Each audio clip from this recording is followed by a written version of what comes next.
US and Iran move closer to a 14-point draft deal to pause nuclear enrichment, release frozen funds and lift sanctions as Iran confirms it's evaluating Washington's peace proposal with a 48-hour response deadline.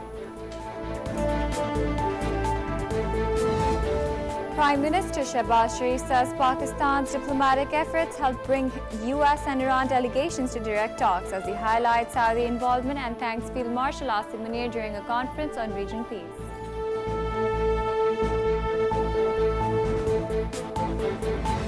At Pakistan's request, US President Donald Trump pauses Project Freedom in Strait of Hormuz. The pause follows what the White House calls extraordinary military success against Iran, as both sides assess terms of a final deal.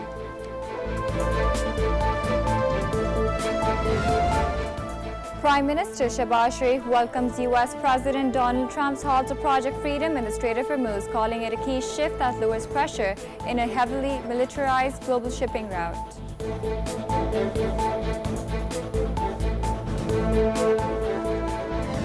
Iran's Foreign Minister Abbas Araghchi and China's Foreign Minister Wang Yi hold talks on Iran's position in Beijing, with China urging direct US-Iran talks and warning against an illegal war at a decisive turning point in the crisis.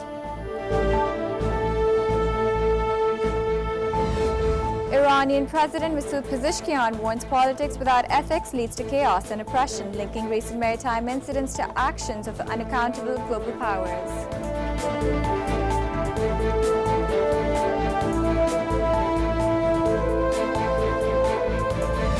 U.S. Secretary of State Marco Rubio says Operation Epic Fury is complete as Washington shifts de-escalation. He warns tensions with Iran persist over the Strait of Hormuz as U.S. forces ramp up deployments to secure global shipping. Iran's Foreign Minister Abbas Araghchi and Saudi Foreign Minister Faisal bin Farhan discussed ways to ease growing geopolitical friction and prevent further escalation, stressing diplomacy to preserve a fragile regional calm.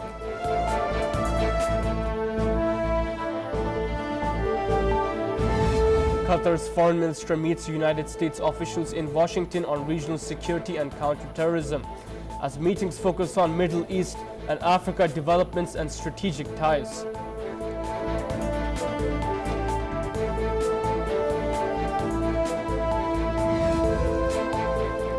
The United States says it is not seeking war with Iran as tensions remain high, while Defense Secretary Pete Hegseth says U.S. forces will avoid Iranian airspace and waters and a ceasefire is holding amid disputes over the Strait of Hormuz.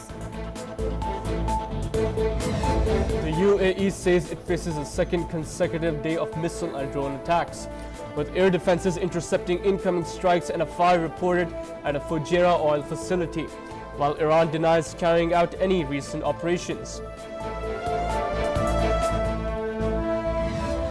Field Marshal Asim Munir says Marka-e-Haq reflects Pakistan's resolve to defend sovereignty, calling it a symbol of unity between people, government and armed forces at Corps Commanders Conference.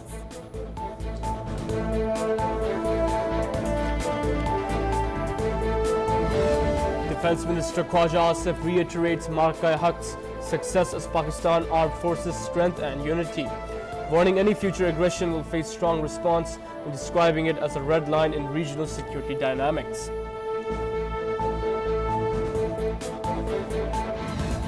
Sardar Arsim Abbas of the Pakistan Army PMA 152 Long Course is awarded overall Best Foreign Military Cadet at Australia's Royal Military College, marking the 14th such distinction for Pakistan.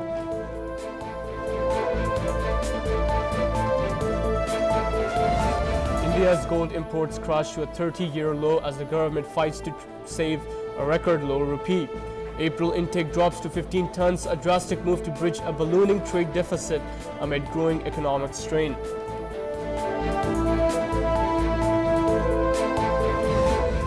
Repeated bird flu outbreaks devastate the livelihoods of thousands of poultry farmers in western India's Navapur. Financial exhaustion spreads as mass culling operations disrupt the daily production of 100,000 of eggs.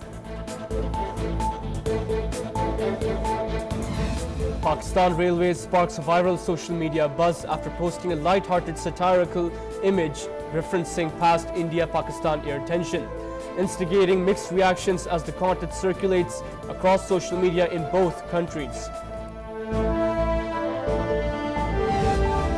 The US dollar slips as it falls against major currencies, with the euro rising to around 1.17, the British pound near 1.35, and the Japanese yen trading at 157.62 per dollar, reflecting weakening demand in global markets. Oil markets slide sharply as US West Texas Intermediate drops over 9% to around $93 a barrel, and Brent crude falls 8.5% to near $101. Even as U.S. inventories shrink by more than 8 million barrels in its third straight weekly draw. Another exam leak involving AS Business Studies Paper 1 from CAIEs is reported in Pakistan ahead of the test, deepening concerns after earlier mathematics paper breaches and raising pressure on exam security and fairness systems. China unveils medical tech in Canton Fair, featuring remote surgical robots used across continents and smartphone diagnostic systems aimed at faster healthcare access.